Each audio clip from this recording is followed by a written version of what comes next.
Over 100 years ago, in 1918, perennial U.S. champion Frank Marshall unleashed one of the greatest chess opening innovations against a fearsome opponent, Jose Capablanca. The Marshall Gambit is now considered one of Black's absolute best options, and top players don't even allow it, as seen, for example, in the recent World Chess Championship. In this particular game, Marshall showcases Black's great attacking resources, and Capablanca showcases his incredible defensive skill. Well, if you know anything about the Marshall attack, then you know that this game begins pawn to e4. We get e5, knight f3, and knight c6. Already at this point, we have comments on the game from Capablanca from his great book, My Chess Career. Now, this book was something of a propaganda effort in his attempts to claim a world championship match against Lasker. Of course, he was successful and he became world champion. With that in mind, it's worth considering that he might not have seen all variations at times, as he does claim to in the book. Now, after knight c6, he says, "My first surprise. For the first time in 10 years, Marshall allowed me to play a Ruy Lopez."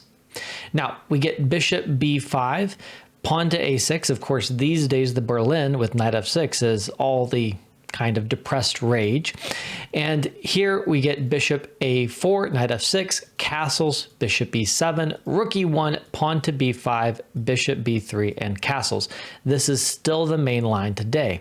About this position, Capablanca comments, "My second surprise. I now felt that Marshall had prepared something for me, expecting me to play bishop to d5. Therefore, without hesitation, I played my next move. Pawn to c3. And after pawn c3, we get pawn to d5, the opening move now known as the Marshall attack. Technically, not the Marshall Gambit, though I certainly wouldn't blame you for calling it the Marshall Gambit, as that is reserved for Marshall's other great gambit in the Slav after pawn to d4.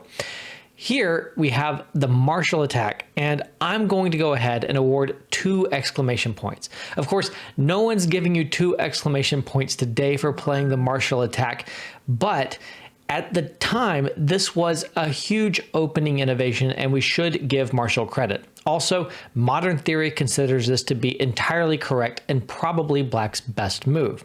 The point of the Marshall attack is that after pawn takes d5, and at this point, by the way, Capablanca noted that he was already sure after d5 that he had gone straight into Marshall's prepared variation. We get knight takes d5, and the point is that Black is sacrificing the e5 pawn. The advanced d5 has freed Black's pieces to the maximum, but it also opened up the rook to participate in this attack. And now Capablanca does take the pawn, commenting, "I thought for a little while before playing this, knowing thereafter I would be subjected to a terrific attack, all the lines of which would be of necessity familiar to my adversary. The lust of battle, however, had been aroused within me. I felt that my judgment and skill were being challenged by a player who had every reason to fear both, as shown by the record of our previous encounters, but who wanted to take advantage of the element of surprise and the fact of my being unfamiliar to a thing which he had devoted many a night of toil and hard work. I considered the position then and decided that I was in honor bound, so to speak, to take the pawn and accept the challenge, as my knowledge and judgment told me that my position should then be defensible." Great quotes from Capablanca. I particularly enjoy the trash talk about Marshall's need to fear his skill and judgment. Now, after the capture on e5, Marshall does capture back. Of course, this is the best move. And in this position, we have a hard decision. Marshall plays the move knight to f6, pulling the attacked knight back and thinking about bringing the knight to g4, particularly after bishop d6. This move looks very, very natural, as both bishops can quickly occupy attacking diagonals, and the defensive task for white is incredibly challenging. Now, modern analysis shows that this move is not the strongest, but of course, Capablanca has to prove that over the board. The fact that he is able to do so is one of the reasons that this game is so incredibly famous. Today, instead of knight f6, the correct move is considered to be pawn to c6, and it is very, very hard to show an advantage with the white pieces. There is a ton of theory, and this has been played on the very highest level. Players do still try to show that advantage, though. For example, just today as I record this, Hikaru Nakamura played an innovation on move 13 against Grandmaster Predka in the World Rapid Championship. So, backing up, skipping the move c6, Marshall goes for the move knight f6, which seems more natural to me. I mean, I don't really want to play c6 to block this diagonal, but it turns out that that's just not a relevant factor in the position after literal decades of analysis. So Capablanca now plays rook e1, pulling back kind of prematurely, and he explains it. The normal move, pawn to d4, would lead to the same position. I knew this as I worked the variations out in my own mind and decided on the text move because I thought I might thus put my opponent a little more on his own and away from the analysis. It did not, however, produce such an effect. Marshall continues with bishop to d6, and now d4 might be the strongest move, but Capablanca plays pawn to h3, which is also very natural. And now Marshall goes for it. Knight to g4. A very, very interesting move, very dangerous for white to meet. Capablanca says the onslaught begins. Now, after knight g4, of course, a big question is, can black capture the knight? And Capablanca decides not to do it and gives some variations to show why the capture is incorrect. After pawn takes g4, black will come in with queen h4, setting up all kinds of dangerous attacks. You cannot play pawn to g3 here because black is going to sacrifice the bishop and just destroy the kingside protection. However, you could consider queen to f3 in this position, and Capablanca does, and correctly judges that this position is good for black, but he gives the wrong variation. The right variation is bishop to h2 check.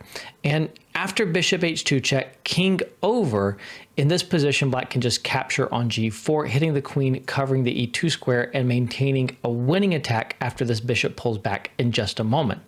The variation that Capablanca gives instead, though, has an interesting refutation. After queen f3 here, Capablanca gives queen to h2 check, pushing the king over to f1, and now bishop takes on g4. After queen takes g4, there's queen to h1 check, king to e2, and then rook over to e8 check.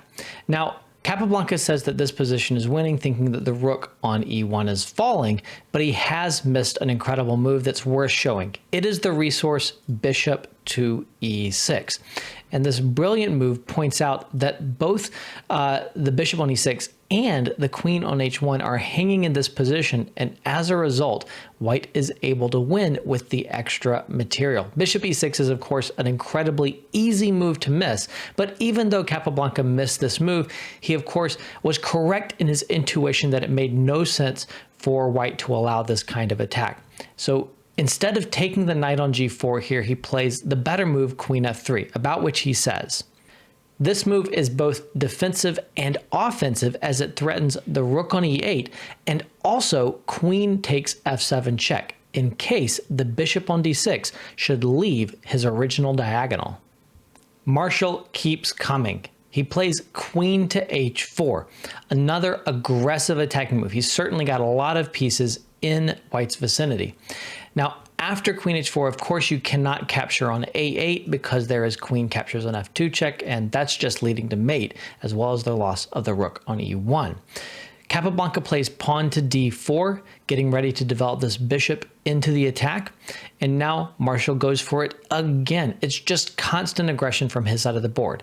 Knight takes f2. Now, after this interesting sacrifice, Capablanca notes, the trapper trapped. Black, however, had nothing better and had to go with the attack, do or die. Now, if the knight on f2 is captured here, which is not what Capablanca does, queen captures on f2, then you do not play bishop to g3 when the bishop on d6 has moved, as Capablanca has already warned black, can't move the bishop. Here, Simple, of course, Marshall is not going to miss queen captures on f7 check. Very, very pretty, but not too difficult. Rook takes f7 and rook e8 checkmate. However, black has an improvement. Instead of playing bishop g3 right away, you can play bishop h2 check, an excellent move.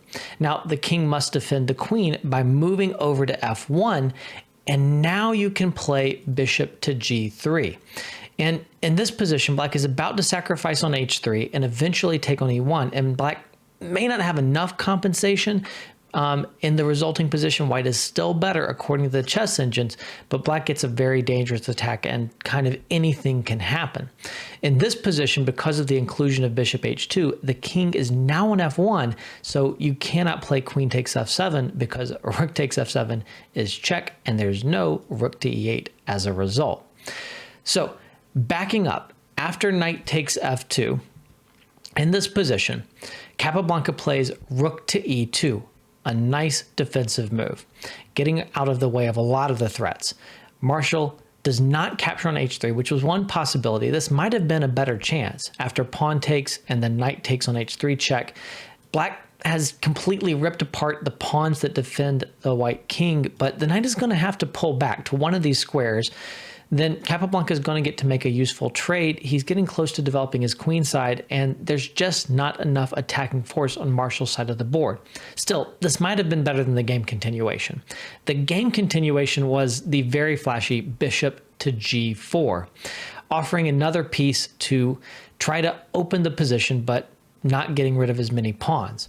After bishop g4, we get pawn takes g4, bishop h2 check, and king over to f1. Now, in this position, we see bishop g3, which threatens checkmate down here on h1, which is a pretty effective and direct threat, although Capablanca noted that instead of bishop g3, he was expecting knight h1. And he says, white, however, can defend in several ways. The best might be bishop to e3. It should be noticed that throughout all of these complications, what saves white is the combined pressure of the queen and bishop against f7, as well as the great defensive power of the queen on f3. After the played move bishop to g3, Capablanca is ready to give back material to break the attack, and he does so with rook captures on f2. Now, at this point, I think Capablanca is basically winning after his good play. He's going to be able to march with his king outside of the danger zone on the king side, and eventually he will be able to develop the queen side and just win the game.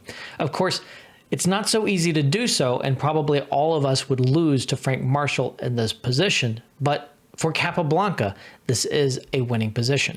We get queen h1 check, king to e2, and bishop takes on f2. Now, you can't capture this bishop because then black is able to capture on c1 when you can't develop your queen side and black's attack continues. Instead, bishop to d2, an excellent move. Now, there is this time an actual threat to take the bishop on f2, so that bishop needs to pull back. We get bishop to h4, and now queen h3, attacking the bishop and offering a queen trade, which of course black could never accept. You must keep the queens on the board and try to attack. So rook d8 check, king to d3, queen to f1 check, king c2, and the white king has finally found safety. The problem is developing this queen side, but Capablanca has a plan. Eventually, he's going to play pawn to a4, develop the queen side in full, and he'll simply win. And really, Marshall isn't able to do anything against this. Bishop f2, and then queen to f3, queen g1. This is really struggling. Bishop d5. a4 is the basic idea and can be played much earlier than Capablanca does, but he will get around to it eventually.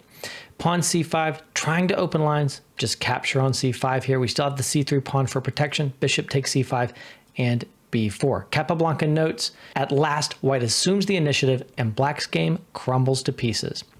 Very true.